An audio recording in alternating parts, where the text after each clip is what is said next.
hello, everyone. This is Maria Shell, and it is time for Witchy Wednesdays at 1 o'clock. What's up? I'm just going to give a couple of seconds here to see if anybody wants to hop on live with us today as we talk to our special guest speaker, HeidiBeth Abney. Yay, HeidiBeth. Hey. Thank you so much for joining me today. We'll just allow a couple of seconds and see if anyone wants to hop on with us. Oh, looky there. I need to close that. It's trying to put me on as a guest on my own show. Oh, no. I don't think that's gonna work out. You're the host. Yeah, exactly. It'll let me, but I'll get all kinds of echo back and forth, and then it's a circus. So all right. So I'm just opening up my phone to see if I get any comments on here. People joining us live. I see at least one heart out there. So we are live. Thank you everyone for joining us today. Witchy Wednesday, the 22nd of February, 2023. Today we are speaking with HeidiBeth Abney. HeidiBeth is the founder of the Runestone Heathens of Southwestern Ohio, and she is joining us today to talk about her path, her passion, and what she has going on by way of her magic and her time and energy that she puts into forming community here in the Southwestern Ohio region. So thank you, HeidiBeth, for joining me today. It is an honor and a pleasure to have you. Oh, and the same right back at you. It's absolutely an honor to be here with you. Thank you for giving me the opportunity to join you. Absolutely. And in full disclosure, HeidiBeth and I have known each other for about 4 or 5 years now. Yep.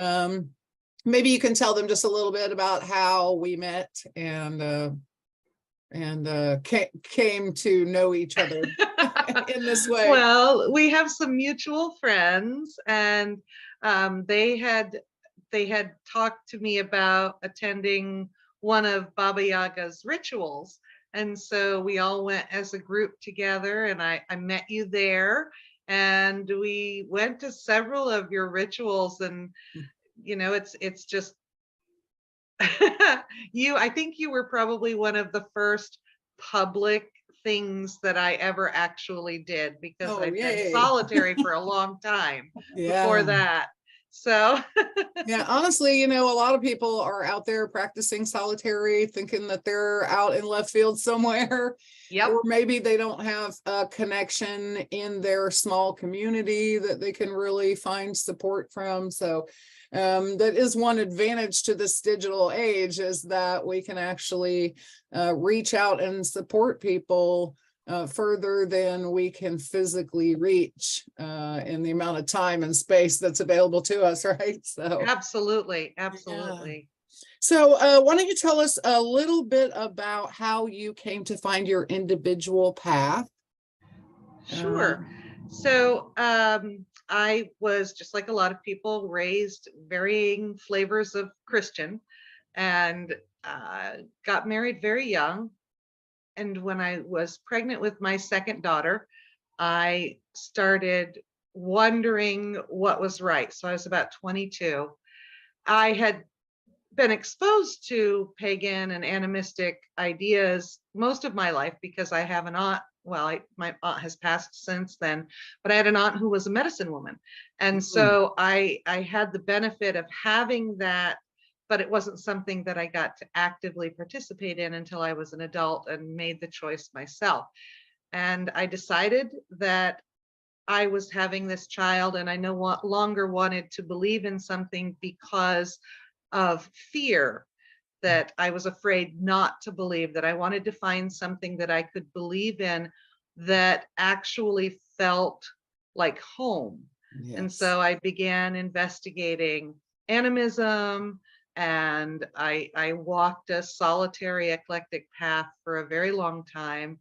And then when my youngest child was in college, if you'd asked me about it, I would have always been open with you what my path was. I would never have said, oh yeah, I'm Christian, just to not make waves. But I didn't aggressively pursue being out in the community or anything, because I had concerns about repercussions with my job. I had concerns about repercussions with my children's father, my first husband. So I kept things quiet and lived my life quietly. But then when my last child was getting closer to graduating college, I went, I now can totally step out and not worry about it anymore. And the rest is history. I found Butler County pagan gatherings, and I totally loved and immersed myself in getting out there in the public and trying to make it a safer place for anyone who was pagan to find connection and feel more comfortable. I felt like it was, since I had lived so quiet and privately for so long, I didn't want other people to feel like they had to do that. So I've worked to try and make it more available to others so that they can be more comfortable stepping out of the broom closet. Through the course of that, I met my current husband, Roger. I met him through Butler County pagan gatherings. Who's a fantastic guy. he's an amazing man. He's the co-founder of Runestone with me. Yes. We started it together, and he was Norse Wiccan. So as he started looking more into actual heathenry as opposed to Norse Wiccan, I had a dream. And if you talk to a lot of heathens, you will find out that a lot of them have had some version of this dream where Odin comes to you and says, you need to be focusing on a different path. And literally for me, he gave me a rune in my dream. And he told me that if I continued to follow the standard path that everyone followed, I would never find what I was looking for, that I needed to get off the road and get out into the green. And nice. So yeah, I know it was yeah, when the gods and goddesses come to you, they are not messing around. There's always a very clear message. And it was, and I had been hesitant to step into the heathen world because there is this misperception that it is very masculine and that there isn't a lot of room for femininity. So I had been concerned because I had spent 24 years at that time completely goddess focused. I worked with gods, but goddesses were what I focused on. And so now here I am stepping into this, what I perceived as a masculine realm. And I discovered absolutely the most wonderful women. Some of the founding members of the relatively shortly lived heathen church here in the United States, they're women. They've been practicing for 40 years.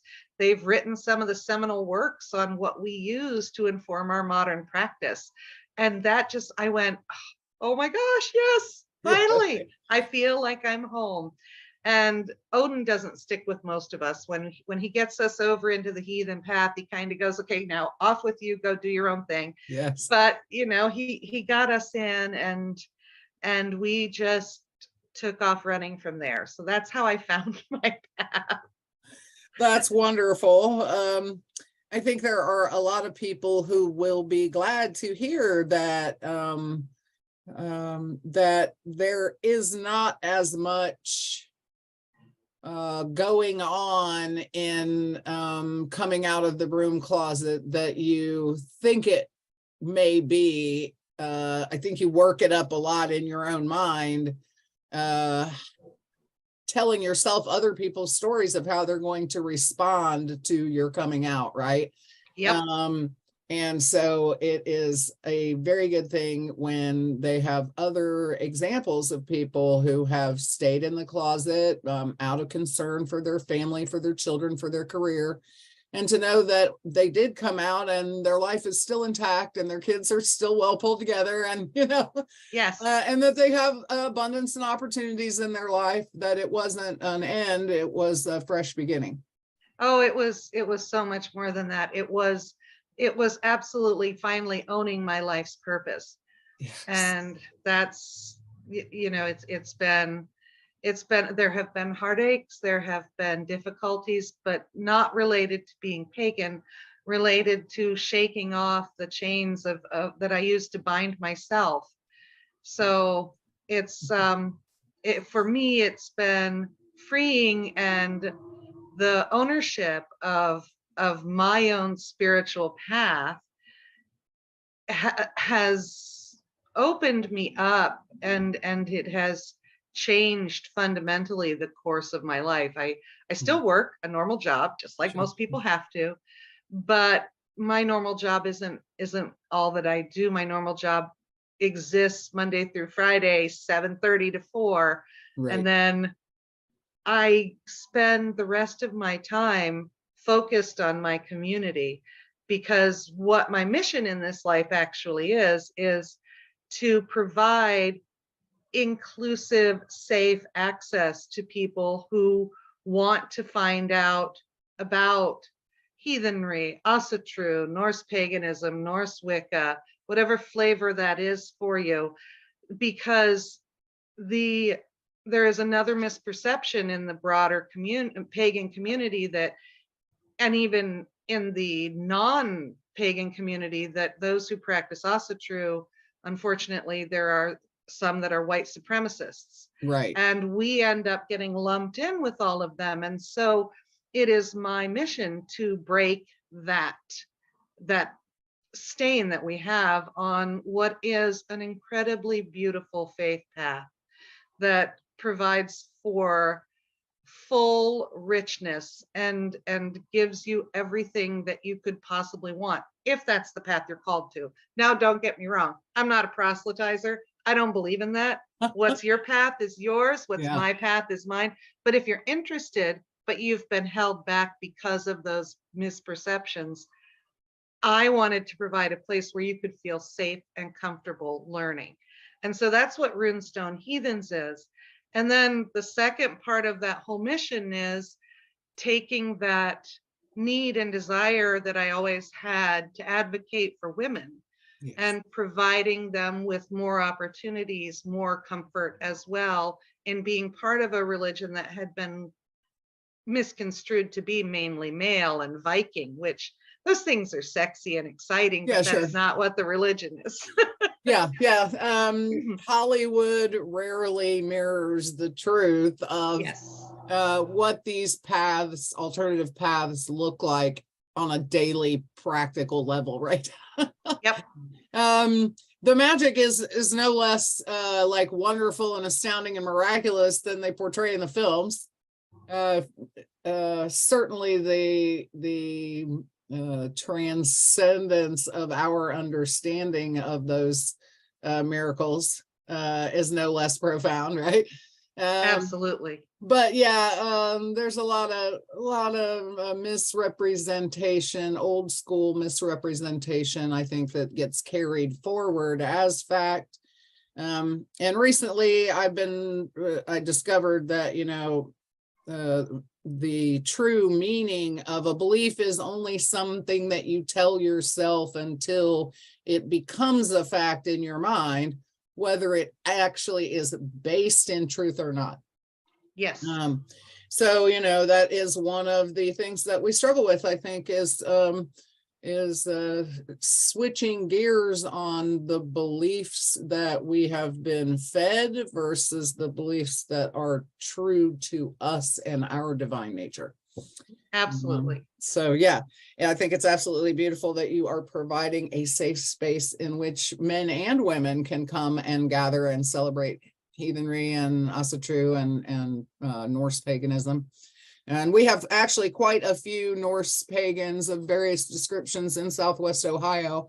So it seems to be timely and needed fit for the area. So absolutely. And I understand that currently your group is private. Can you explain why that is and sort of your vetting process? Sure.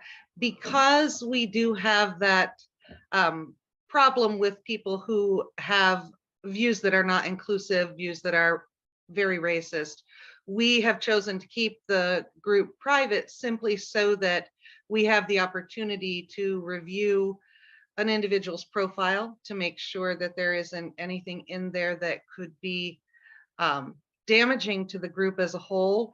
And we ask a few questions, simple things like, can you follow the rules? You realize this is an inclusive group and you're willing to not argue or bring anything that's racist or homophobic or anything like that into our group. And as long as you can meet those things, then you're welcomed in.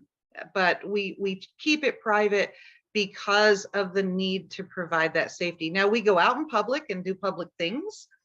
We post about what we do publicly, but in order to become a member, there's no cost or anything involved, but you just have to agree that you are willing to be supportive of those who don't have exactly the same beliefs as you. Right. And the other part of it is,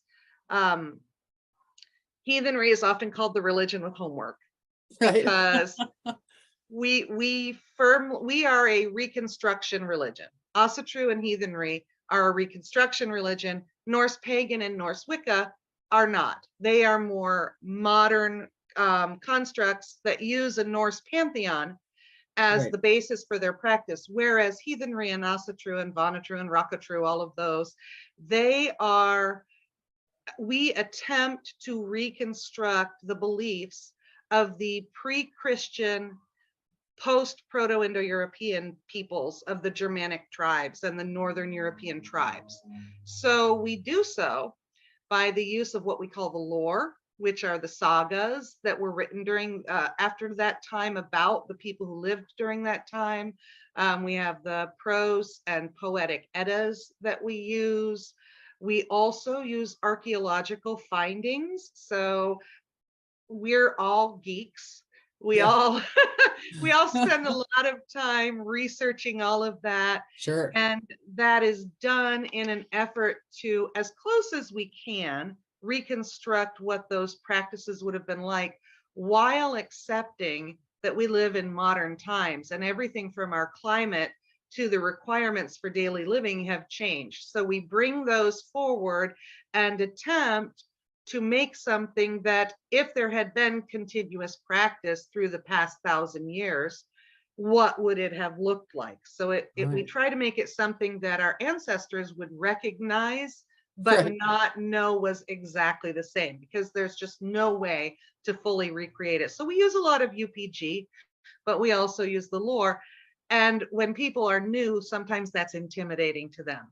So I wanted to make sure that Runestone was a safe place for people to ask questions and learn, so that they could determine whether or not it was for them and feel comfortable in asking those questions. Because if you ask two heathens a question, you're going to get two very different answers every time. Heathens are incredibly independent. We all like to do our own research, do our own reading, and it's encouraged, but we're never all going to 100% agree. We're using a dead language to recreate things. So we have to learn the language, and we have scholars who do that for us, but every one of us does at least a little research into what the language that the lore was originally written in is consistent of. Right. Well, and I think, had it been a contiguous practice for the last 1,000 years, then certainly there would have been changes and improvements to the tools and the understanding and the concepts of the practices of those adherents that brought them into the modern era. So I think it is a good blending of ancient and modern tradition to conceptualize, okay, we have this basic tool that existed 1,000 years ago. How would that have morphed into something that is useful and productive in today's society? Absolutely. And still honoring, some of the more literary and artistic works in their pure form, to as an offering to those who came before us on that path, right? Absolutely. So yeah, I think it's a good blend, and you have the right processes, the right energies in place to bring that forward. We're in our 5th decade now as a religion. So we're at that. One of the writers, Patricia LaFavel, she says in one of her books that we're at that awkward teenage acne phase of heathenry. Yes. Where we've gotten through the infancy, we've established some practices, but now we're having all the groups go off and rebel and say, no, I can do it this way and I can do it that way. Yeah. So we're well, at that and you guys place. are really, that path is only about 10 years behind modern eclectic Wicca, right? Yes. Which is like now in its 20s, theoretically, we're fully an adult that can make our own choices. It's just, will our choices be great ones, you know? Like, yes. And a lot of the knows founders, in our 20s we can stir up enough trouble for 3 people, right? So, and a lot of the founders of the Troth, which is the primary organization in the United States for the practice of ossuary and heathenry, they were Wiccans before they found this path. So yeah, they started out with that as their basis and built from there. So yeah, I think a lot of people do start with like basic magical practices, Wicca, paganism, like as an umbrella, right? mm-hmm. And then they have a personal experience at some point that pulls them toward a particular tradition or culture. One could never hope to understand fully all of the elements and aspects of living a magical life in one lifetime. So thank goodness we get more than one shot, right? That's right. Impossible to do so. But I think, as we find our niche or what our calling is, and we lean into that, whether it is a particular element or a particular modality of shamanic work, that we can become master craftsmen in that particular field within the umbrella of heathenry, within the umbrella of Wicca, within the umbrella of paganism, right? Absolutely. So yeah, you've actually done a really good job of sharing like what your modality is and how you are trying to create connection and community. So that's amazing. Can you tell us what sort of social media or websites, or how is it that you engage with the public and grow your community? Well, we have the Facebook group. That is our primary method of communication. And the Facebook group is Runestone Heathens of Southwest Ohio. We do have an email address. The email address is runestoneheathens@gmail.com. And I am the primary one that monitors the email. So there may occasionally be a delay if you email. You can also reach out to me directly. I am more than happy to talk about things with anybody because I enjoy discussing it. I enjoy answering questions.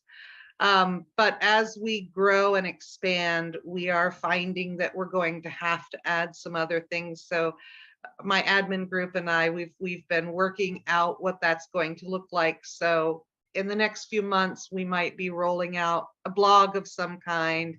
I don't know about a web page yet, but there's talk about it.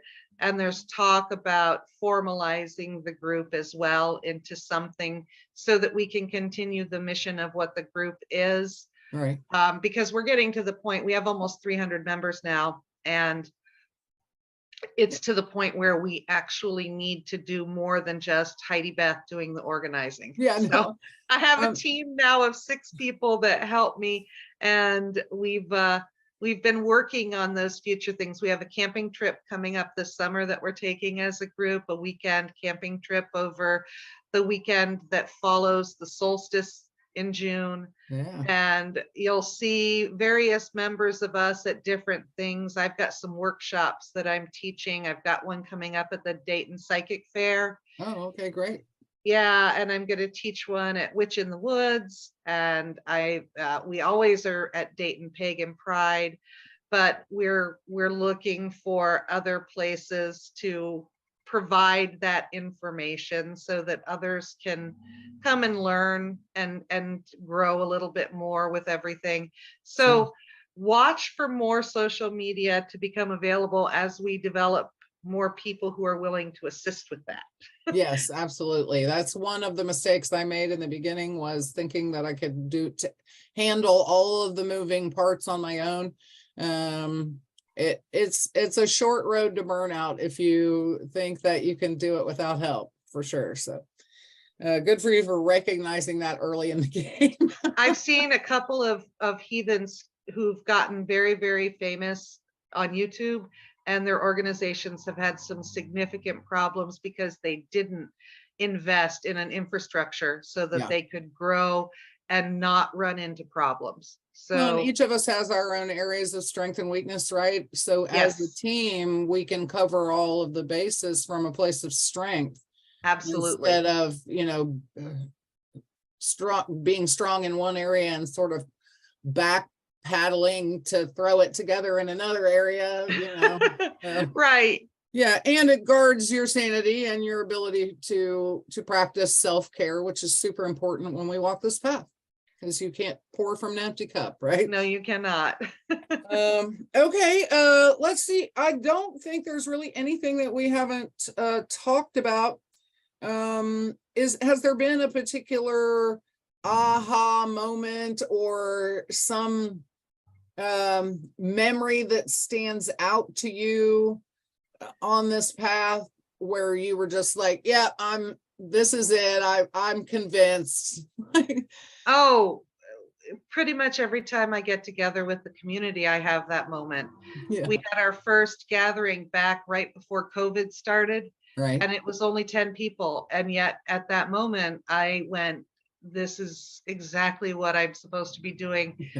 And every time we have a monthly meetup, we call it a moot. That's what heathens have their own little terms. And Sure. that's one of the terms. And every time we have one, you meet new people and they tell you their stories, and you listen, and you realize that what you're doing is really making a difference. Yes. None of us get into this because we want to be famous. I have no idea, no desire to be known for anything other than opening up a path for others to find their own greatness. Yes. So seeing that happen, that's my aha moment every time. Yes, absolutely. I totally feel you there. It is those moments that you're like, okay, I remember now why I'm doing all. Yes, exactly. All right, so we're going to drop links in the comments below the video of how everyone can reach out to HeidiBeth and find her on social media. Is there any one thing that we have not covered that you would like to talk about before we wrap up this interview? Oh, I could talk about so many things, but no, just be sure that if you're interested at all in Norse paganism, you check out the group, because we have people who are scholars in there who are up on the newest information talking about it. And we have newbies who are starting programs for people who don't know anything at all. And then we also have a whole musical program. My husband is a skald, which is the heathen version of a court play, a bard. A bard, yes. And he is starting a program for people who are interested in learning the magical musical path of Norse heathenry. And then I also have a women's magic group. We get together twice a month, and it's focused strictly on Northern European magical practices. So just check us out, because yeah, lots of moving parts even yeah, within your one group. So that's fantastic. Lots of opportunities for people to network and to learn and to be in community and find support. So yep, absolutely. Yeah, amazing. It's always a pleasure to watch someone that I have shared sacred space with blow up in a really big way, and you are doing that. Well, and I'm grateful to you. So absolutely, you know, your showing of how a path can be walked has always helped. So thank you. Well, it's messy, but we just do it, right? And we laugh our way through it. And yes, or cry and laugh at the same time. Yeah, with the occasional 4-letter word thrown in just for good measure. Heck yeah.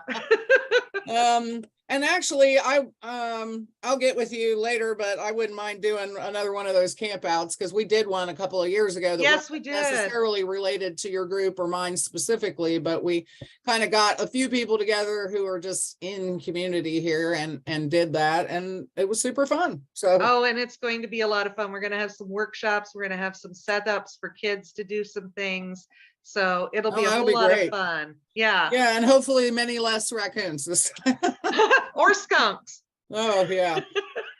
All righty. Well, I guess that's it for our 30 minutes, folks. Thank you so much, HeidiBeth, for joining me this afternoon. Thank you, everyone out there who has been watching on Facebook or who will watch this broadcast in the future. Next week, I'm going to be interviewing Morgan Hornman, who is in charge of Grove of the Gods podcast on YouTube, and also has his own show, The Morgan Hornman Show, on Facebook, putting a masculine face to paganism.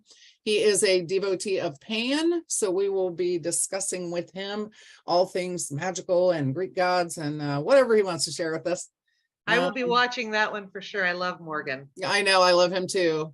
A note for all of you who have not seen the post. I did sit for an interview with Morgan for Grove of the Gods. It came out this morning at 8 a.m. on YouTube. There is a link on my page if you would like to take a look at that. It is an hour and 15 minutes long, so grab yourself a cup of tea. But I was super surprised and proud when I had the chance to view it this morning. It actually turned out very well. So I'm happy to be sharing that with you guys. And I'll be happy to interview Morgan, tradesies next week on the show. So until then, have a very magical day. This is Witchy Wednesdays at 1. I love you like mad. We will see you on the other side. Have a great day.